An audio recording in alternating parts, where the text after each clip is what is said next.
Hello மக்களே, தேங்காய் பால் பாயசம் செய்கிறதுக்கு ஒரு டேபிள் ஸ்பூன் பாசிப்பருப்பு ட்ரை ரோஸ்ட் பண்ணிக்கிறேன். 6 முந்திரியையும் கொஞ்சமாக ஒரு ஜவ்வரிசியும் 15 மினிட்ஸ் தண்ணியில் ஊற வச்சுருந்தேன். அதுக்கப்புறமா பாசிப்பருப்பையும் அந்த ஊற வச்ச முந்திரியையும் வந்துட்டு நம்ம அரைச்சி எடுத்துக்கலாம். இது ஒரு பக்கம் இருக்கட்டும்.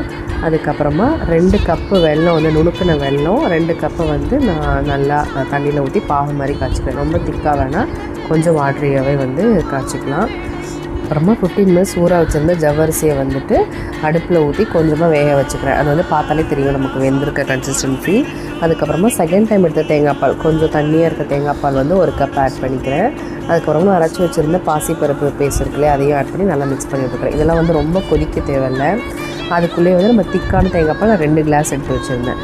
அது ரெண்டையுமே ஆட் பண்ணிக்கிறேன். மறுபடியும் சொல்கிறேன், ரொம்ப வந்து கொதிக்க தேவையில்லை. இது லைட்டாக வந்துட்டு ஹீட்டாக நம்ம அடுத்தடுத்த இன்க்ரீடியன்ஸ் வந்து ஆட் பண்ணிக்கிட்டே இருக்கலாம்.